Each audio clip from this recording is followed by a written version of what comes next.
있습니다. 네, 대통령님 이렇게 호칭을 했다가 혼쭐이 났다고 하는데 이렇게 부르면은 안 되는 건가요? 피고인이죠. 네. 뭐 옆에 재벌이라고 저희 회장님께서는 무죄십니다라는 사람이 어디 있어요? 네. 그러가 다 이제 피고인이라고 부르는데 그러니까 재판부 입장에서는 좀 어색하겠지만 당신 신경을 써달라 이렇게 얘기를 한 거고 유영하 변호사 저에게도 일리는 있어요. 입에 익지 아마 안 났을 거예요. 평생 뭐 대통령님 뭐 이렇게 부르는데 갑자기 이제 피고인이라 하려니까 좀 입에 익지 않은 것도 있고 그래서 아마 좀 고민도 하지 않았을까 하는 생각도 좀 들어요. 이거 어떻게 표현을 할까? 네, 왜냐면 그러니까 본인의 입장에서 보면 이걸 뭐 옆에 계시는 전 대통령을 내가 평생 대통령이라고 부르는데 이걸 피고인이라고 갑자기 하려니까 좀 민망하기도 하고 뭐 좀 그런 걱정하지 않았겠어요? 근데 어쨌든 공식적으로 피고인으로 부르는 게 맞고 재판부가 지적을 했기 때문에 다음 재판부터는 피고인이라고 하겠죠. 네. 미국에서는 재판 과정에서 피고인 뭐 이런 호칭을 안 쓴다고 합니다. 그러니까 뭐 미스터 존슨 아니면 미즈 누구 이런 식으로 이제 아직 유죄 확정이 안 됐기 때문에 그 사람의 이제 이름을 미스터나 뭐 미즈라는 일종의 뭐 존칭이라고 볼 수 있죠. 그걸 붙여서 불러서 우리도 재판 관행을 좀 바꿔야 되는 거 아니냐라는 얘기가 일각에선 있습니다만 뭐 언어 생활은 습관이잖아요. 법정에서는 거의 예외 없이 피고인으로 호칭을 하는데 저는 한 가지 좀 문제 제기하고 싶은 게 이제 유영하 변호사가 계속 밀착 변호를 하고 있는데 이러한 태도 그러니까 법정에서 누구나 다 피고인으로 호칭을 하는데 유독 대통령님이라고 계속 호칭을 고집하는 이런 분위기로 계속 재판과 기존의 수사를 끌고 온 게 더 사건 해결을 어렵게 만들고 좋은 결과를 내는 거와는 정반대 방향으로 계속 가는 것이 아닌가 하는 좀 염려가 있습니다. 과거에 유영하 변호사는 박근혜 전 대통령과 굉장히 인연이 많았습니다. 공천 때도 그렇고 또 첫 번째 변호사로 선임됐을 때도 그랬습니다. 그러다 보니까 대통령님이라는 단어가 입에 붙은 것 같습니다. 당시 장면 보고 오시겠습니다. 박근혜 대통령 존경하고 박근혜 정부가 성공한 걸 바라는 사람이냐 그런 의미로 친박이라면 저 친박 맞습니다. 누구보다도 친박 맞습니다. 대통령께서는 비서실과 경호실에 검찰 수사에 적극 협조할 것을 지시하셨고 끝으로 대통령님 전에 여성으로서의 사생활이 있다는 점도 고려해 주셨으면 합니다. 지금 다른 변호사들도 많이 있잖아요. 이상철 변호사 새로 선임됐고. 근데 계속 지금 언론에 나오는 사람은 저 유 변호사 한 명밖에 없어요. 대통령이, 박 전 대통령이 결국 유 변호사를 그만큼 신뢰를 하기 때문에 유 변호사가 가까이서 여러 가지 얘기를 하는 것이 아닌가 싶습니다. 지난번에 이제 구치소 접견할 수 있는 대상자도 다른 변호사들은 안 들어가 있지 않습니까? 유 변호사만 들어가 있는 상황이고 그렇다 보니까 이제 유 변호사로서도 결국은 상당히 이제 과잉 충성을 하는 건데 저 자리는 뭐 사적인 자리라면 뭐라고 대통령님이라고 부르든 뭐라고 부르든 누가 하겠습니까? 이 법원이라는 공적인 장소이기 때문에 거기서는 정확하게 공적인 용어를 써야 되고 재판장 입장에서 신경이 쓰이죠. 사실 많은 사람들도 방청객들도 있고 많이 있는데 대통령님이라고 부른다 그러면 이 재판의 어떤 공정성과도 사실은 관련이 될 수가 있는 것이거든요. 그래서 정확히 이 법적인 용어인 피고인이라는 용어를 써달라라고 이제 얘기를 하는 것이고 그건 또 한편으로 본다면 지금 박 전 대통령 측에서 이번 재판에 임하는 태도 이것이 좀 이제 길게 가져가면서 뭔가 좀 정치적인 어떤 그런 쟁점화라든지 이런 부분을 노리고 있는 것 아니냐 그런 부분에 대해서도 사전에 재판부로서는 이것은 법원이다라는 것을 분명하게 환기를 시켜주면서 법원에 맞는 어휘를 써달라라고 이제 확실하게 주문을 한 것이죠. 네, 오늘 오후 2시에 정유라 씨에 대한 영장실질심사도 있지만요. 오늘 법원이 굉장히 바쁩니다. 오전에는 이 엄마인 최순실 씨에 대한 지금 재판도 있기 때문에 지금 최순실 씨가 저렇게 모습을 드러내고 있고요. 요즘은 계속 사복을 입고 있고 오늘은 저렇게 박근혜 전 대통령 없이 혼자 출석을 했고요. 또 이재용 부회장도 오늘 출석을 했다고 하는데 오랜만에 모습을 드러냈는데 많이 좀 수척해진 모습이에요. 그렇죠. 지금 몇 개월째 수감 생활이 되고 있으니까 사실은 뭐 이재용 부회장뿐만 아니라 모든 사람 살찌는 게 좀 이상한 거 아니겠습니까? 밖에 있을 때보다 안에 있으면 뭐 나름 몸꼬도 많고. 안색이 안 좋은 것 같습니다. 근데 이제 이재용 부회장 같은 경우는 워낙 재판에 강행군이고 다른 사람도 마찬가지겠지만 뭐 얼마 전에 언론 조간신문 보니까 새벽 1시까지 했다더라. 제일 역대 최장 시간 재판이라고 하대 16시간. 근데 지금 이재용 부회장 재판을 쳐다보는 사람 한두 사람이 아니에요. 외부에 있는 우리 같은 사람들뿐만 아니라 내부에 있는 사람들도 아마 유영하 변호사나 박근혜 전 대통령도 저 재판만 바라보고 있을 거예요. 저게 사실은 저 뇌물기 가장 큰 거고 제일 먼저 많이 진행이 되고 있습니다. 그리고 속된 말로 변호인단의 화력도 이재용 부회장 쪽이 제일 좋습니다. 네. 그리고 확률적으로 봤을 때 박근혜 전 대통령보다 그 이재용 부회장 쪽에서 좀 대응을 잘할 확률이 높지 않습니까? 네. 그럼 박근혜 전 대통령 입장에서 보면 최순실도 마찬가지고요. 만약에 돈 준 이재용 부회장과 무죄 나오면 본인들이 쉽게 가는 거예요. 네. 그러니까 아마 유영하 변호사를 뽑아내서 뭐 속단해서 죄송하긴 한데 아마 그 전략 중에서는 묻어가기 전략도 있을 거다. 네. 유영하 변호사 전략은 박근혜 전 대통령 심기를 불편하지 않게 얘기 잘 들어주고 매물 어떻게 되는 겁니까? 걱정하지 마십시오, 대통령님. 이재용 부회장이 잘 대응하고 있을 겁니다. 이게 제가 비난하는 게 현실적인 방법이에요, 그게. 네. 사람은 지금 뭐 그 이재용 부회장 같은 코어 변호인단을 박근혜 전 대통령 꾸릴 수 있을 것 같으세요? 안 되거든요, 현실적으로. 그러니까 아마 저는 그게 박근혜 전 대통령 최상의 전략인 것 같아요. 네. 그러니까 법원에서도 고민이 있는 거예요, 사실. 이재용 부회장 재판은 8월 27일인가?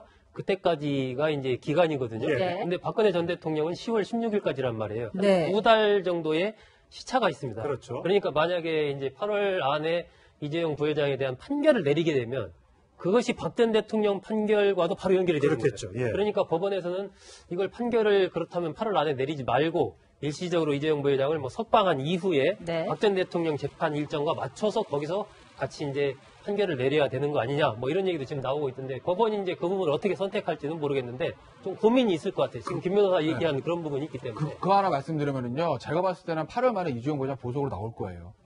그러니까 왜냐면 먼저 하면은 두 달이 그냥 왜냐면 거기서 이미 이재용 부회장 유죄, 무죄 딱 이렇게 해버리면 박근혜 전 대통령의 혐의죠. 거의 반 이상 결론 나버리는 거잖아요, 미리. 네. 그러니까 아마 결론은 같이 맞출 건데 그러면 이재용 부회장 구속영장을 기간을 연장하거나 내보내주는 거거든요. 근데 기간 연장하는데 가장 좋은 방법이 뭐냐면 추가 기소를 하는 거란 말이에요. 얼마 전에 정호성 씨 같은 경우에는 추가 기소할 때 뭘 했냐면은 청문회 출석하지 않은 거. 네. 근데 이재용 부회장은 그때 영장의 두 번째 그 청구하는 거기 때문에 할 수 있는 혐의를 다 끌어다가 기소해버렸어요. 뭐 위증부터 시작해가지고. 그러니까 지금 추가 기소할 게 남아있는 게 없어요, 검찰이. 뭐 이재용 부회장 다른 거 갖다가 붙일 수는 있는데 그렇게 되면 아마 변호인 쪽에서 굉장히 반발할 거거든요. 만약에 예. 있다라고 하면. 그러니까 그렇게까지 무리해서 못할 거고 그러면 결국 뭐 8월 말에 보석으로 풀어주고 뭐 10월 중순쯤에 박근혜 전 대통령 최순실이랑 같이 결론을 같은 날 선고를 예. 해요. 네. 그렇게 자. 나오기 높아요. 지금 정유라 씨의 경우에는 이제 검찰 쪽의 얘기를 들어보니까 정유라 씨가 영장실질심사를 한 다음에 어디서 그러면 대기할 것이냐. 남부구치소에 있었으니까 남부구치소로 보낼 것이냐. 남부구치소에는 또 엄마인 그 최순실 씨가 있단 말이죠. 그래서 지금 나오는 얘기는 정유라 씨의 구금 장소는 서울구치소가 될 것이다. 라는 이제 얘기가 나옵니다. 서울구치소에는 만약에 장시호 씨 뭐 또 이모가 있어요. 그러면 네. 또 그것도 겹치는 거 아닌가. 동서는 그래도 겹치지 않게 하는 거겠죠. 같은 구치소에 있다고 해도 만날 수는 없습니다. 사실은 그러니까 지금 남부구치소에 만약에 정유라가 수감이 된다면 영장이 발부가 돼서 그러면 최순실과 뭐 이렇게 변호인 접견 그렇죠. 그런 장소에 대기하는 동에서 만날 수 있지 않느냐라고 이제 염려하시는 분들이 있는데 공범의 경우에는 변호인이 동시에 접견 신청을 해도 시차를 두고 소환을 합니다. 그러니까 네. 한 사람이 접견 끝나고 들어가면 다른 공범을 이제 접견실로 데리고 나오기 때문에 같은 구치소에 있다고 해서 만나서 뭐 얘기를 나누거나 이렇게 할 기회는 만들질 않고요. 네. 그래서 뭐 남부구치소에 있으나 서울구치소에 있으나 그게 큰 영향은 없을 것 같습니다. 다만 이제 대기 장소를 법원에서 어디로 지정하느냐. 그럼 뭐 서울구치소로 지정할 수도 있고 아니면 검찰에 있는 구치관 아니면 가까운 서초경찰서 유치장으로 지정을 할 수도 있어서 한번 네. 두고 보면 알 것 같습니다. 지금 얘기는 아까 좀 말씀드렸던 것처럼 서울구치소로 일단 구금 장소는 서울구치소로 한다. 이렇게 했다고 하고요. 관리를 철저하기 때문에 뭐 만날 가능성은 없다라고 얘기했고 방금 앵커께서 장시호 씨가 이모라고 하셨는데 사촌 언니입니다. 사촌 그것만 예. 바로 정했습니다. 알겠습니다. 네. 네. 등장인물이 너무 많아서. 많아서 그래서 참 그렇습니다. 헷갈립니다. 이게 아마 혹시라도 있을지 모를 오해를 피하기 위해서 정유라 씨 같은 경우는 서울구치소로 그렇게 한다고 발표를 한 것 같아요. 그러니까 네. 지난번에 박 전 대통령이 이제 서울구치소로 온 게 3월 30일이거든요. 예. 이미 이제 최순실 씨는 거기 수감이 돼 있었지 않습니까? 예, 그렇죠. 그러면서 이제 두 사람이 뭔가 좀 혹시 공모할 가능성이 있다 해서 4월 6일 날 최순실 씨를 빼서 남부구치소로 옮기거든요. 네. 그러니까 이번 같은 경우도 이제 정유라 씨가 만약에 구속이 되든 아니면 대기하는 장소가 남부구치소가 되면 어머니가 거기 있으니까 혹시나 뭐 이러저러한 또 오해가 생길 수도 있으니까 그럼 예. 아예 그 자체를 차단하기 위해서 그냥 서울구치소로 한 것 아닌가 그렇게 보입니다. 네. 그런가 하면 오늘 법원에서는 지금 이 블랙리스트 사건에 대한 재판도 이어지고 있는데요. 여기에 대해 발언을 한 사람이 있습니다. 바로 소설가 복거일 씨입니다. 이런 말을 했다고 해요. 네, 블랙리스트는 아주 용감한 시도다. 근데 이 발언을 한 자리가요, 자유한국당 국회의원과 당협위원장이 모여서 이번 대선을 왜 이제 패배했는지도 복귀하고 반성하고 이런 자리였는데, 네. 보면은 또 복거일 씨도 대표적인 소설가고 문화예술가죠. 네. 와서 블랙리스트 사건에 대해 옹호하는 듯한 발언을 한 겁니다. 조금 서툴렀던 건 있지만 용감하다. 적어도 정부 돈으로 대한민국을 부정하고 폄하하고 약화시키는 작품에 돈이 들어가는 것만은 막아야 하는 게 아니냐. 네. 라면서 어쨌든 대선을 복귀하면서 좀 반성하는 모습을 보여야 하는 자리인데 바로 복걸 씨가 저런 얘기하는 것이 과연 그 국민 눈높이에 맞느냐. 뭐 네. 여러 가지 또 비판들이 나오고 있습니다.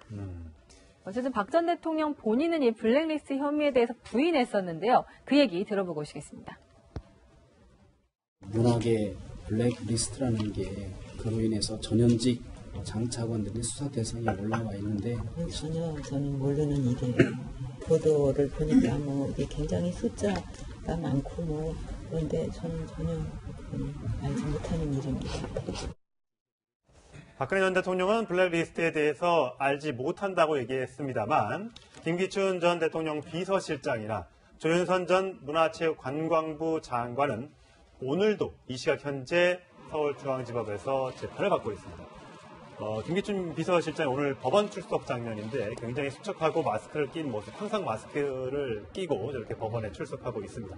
조윤선 전 장관의 경우도 마찬가지인데 화장기 없는 얼굴에 머리를 풀고 이렇게 매일, 거의 매일 제가 영상을 준비하는데 거의 매일 똑같은 장면으로 이렇게 법원에 출석을 하고 있습니다. 저렇게 사복을 갈아입고 법원에 온다는 것 자체가 굉장히 거추장스럽고 힘든 과정이라고 하는데 저 두 분은 끝까지 사복을 고집하고 있습니다.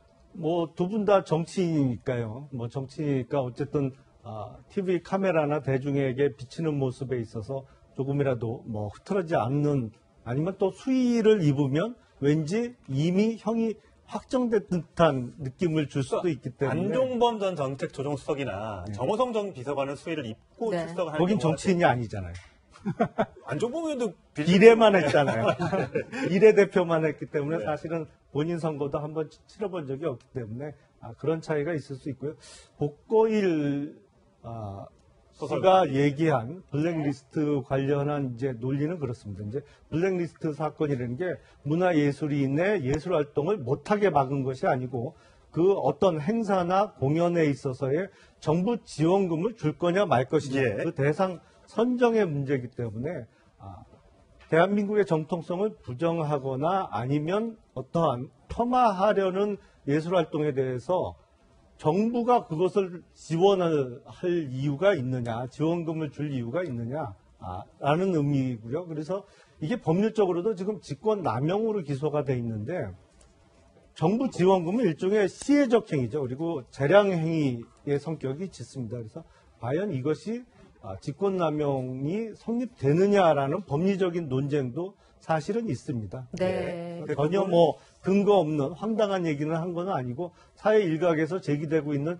주장을 연찬해서 전달을 한 것입니다. 그런 건 어떨까요? 왜냐하면 박근혜 전 대통령의 CJ 발언 이후에 이매경 회장이 미국으로 건너갈 수밖에 없었고 또 일부 영화인들은 뭐 박근혜 전 대통령이 좋아하지 않는 영화를 만들고 상영했다는 이유로 뭐 방영이 안 되거나 영화인들이 불이익을 받았다는 얘기도 있지 않습니까? 그래서 아마 여기에 대한 국민적인 반감이 있었던 것이고 이것이 또 탄핵 사유에 들어가기도 하고 했던 건 아니겠습니까? 여기서 이제 복거일 소설가가 말씀하신 대한민국을 부정하고 폄하하고 약화시키는 작품. 이걸 누가 판단하죠? 그러니까 블랙리스트 같은 경우는 이 판단을 하기도 전에 먼저 관련된 그 사람들의 명단을 이렇게 내려보낸 거예요. 이 사람들과 관련해 이 사람들이 어떤 신청을 하거나 하면 받아주지 말라. 일종의 이제 그런 가이드라인을 사전해 준 거 아니겠습니까? 예. 그런 면에서 굉장히 문제가 되는 것이고 어떤 사회적으로 봤을 때 지금 복거일 씨가 얘기한 이런 부분들이 분명하다. 대한민국을 부정하고 폄하하고 약화시키는 작품임이 분명하다라고 판명이 되면 그 부분에 대해서 이제 정부 지원하는 부분에서는 문제가 될 수 있겠죠. 하지만은 이번 블랙리스트는 이거와는 다르게 사전에 그 관련된 어떤 가능성 있는 사람들 명단까지 한 몇 명 이렇게 해서 이 사람들에 대해서는 지원을 하지 말라라는 그런 거였기 때문에 더더욱 이 어떤 헌법 질서를 유린했다. 그런 자유 창작의 표현의 자유를 억누른 것이다. 이런 지금 비판이 나오는 것입니다. 어쨌든 반성과 처절한 반성, 대선 패배에 대한 반성을 위해서 모인 자리인데 불렀던 연사가 아무래도 그동안에 박근혜 전 대통령 쪽을 옹호했던 연사를 부른다면 그게 정말 처절한 반성이 있을 것인가라는 생각도 좀 듭니다. 그래서 바로 이제 그 부분이에요. 그러니까 복고일 그 소설가 같은 경우는 이제 보수 쪽에 이제 논객으로 알려져 있고, 뭐 말씀하신 대로 지난 탄핵 과정에서도 이제 탄핵에 대해서 좀 약간 반대하는 그런 입장을 폈는데. 그러니까 뭐 연찬회에 불러가지고 이 사람이 어떤 얘기를 할 거까지 미리 검열하지는 않습니다. 하나 복고일 씨가 뭐 그런 얘기 했을 거라고는 예상은 못했을 거고 아마 자유한국당 의원들도 어제 좀 당황은 했을 거예요. 큰일 났네. 내일 아침에 또 언론사에 이거 가지고 다 기사 쓰겠구나 하고. 그런데 지금 앵커까지 지적하신 게 이런 거죠. 지금 자유한국당 지금 위기입니다. 이대로 가다가 내년 지방선거, 그 다음 총선, 대선, 패배가 불보듯하다고 해요. 지금 자유한국당의 예상보다는 애초에 예상했던 문재인 대통령 너무 잘하고 있으니까. 그런데 이게 이제 연찬회를 하거나 연설을 들을 때, 연설을 선택할 때 본인들과 지금 시점에서 결이 다른 사람들, 예를 들어서 진보 진영에 있는 사람들, 그래서 본인들한테 좀 쓴소리를 할 수 있는 사람들의 연설을 듣고 아 저런 시각이 있구나, 우리는 이렇게 생각했는데 우리를 반대로 보는 사람들이 있구나, 뭔가 저런 것 좀 보완해야 되겠구나, 이게 맞는 것이지 본인들의 코드와 맞는 사람을 연사로 해가지고 그 얘기 듣고 아 맞아, 그렇지, 우리가 잘했는데 이게 지금 상황이 좋아서 안 좋아서 우리가 이렇게 된 거야 라고 판단할 경우에 과연 미래에 어떤 도움이 되겠는가, 그걸 지금 저는 좀 생각해 볼 타입이라고 봐요. 제가 뭐 방금 연찬회에 참석하고 돌아왔기 때문에 부연 설명을 드릴 것 같은데요. 이제 강사는 소설가 복고일 씨도 있었지만 언론인 한 분도 있었고요. 청년을 대표해서 한 4명 정도가 이어서 들었습니다. 그래서 복고일 씨는 뭐 저런 말씀을 하셨습니다만 청년 대표 4명한테는 정말 자유한국당 전현직 의원들이 욕 바가지로 먹고 왔어요. 어떤 얘기 하던가요? 이번 대통령 선거에서 이제 출구조사 결과 보면 20대, 30대에서 자유한국당의 홍준표 후보가 약 8% 정도의 지지를 얻었거든요. 그러니까 이 정도밖에 지지를 못 얻은 이유가 자유한국당이 그동안 청년들에게 얼마나 매력 없는 정당으로 비춰졌기 때문에 이런 결과가 나왔겠냐. 그리고 그거에 관한 구체적인 이유, 뭐 정말 여기 뭐 그 안에서 특히 민망할 정도의 심한 질책도 많이 듣고 왔습니다. 알겠습니다. 뭐 새롭게 또 보수 진영 또 자유한국당이 새롭게 거듭나기 위한 하나의 산고 진통이라고 생각을 하도록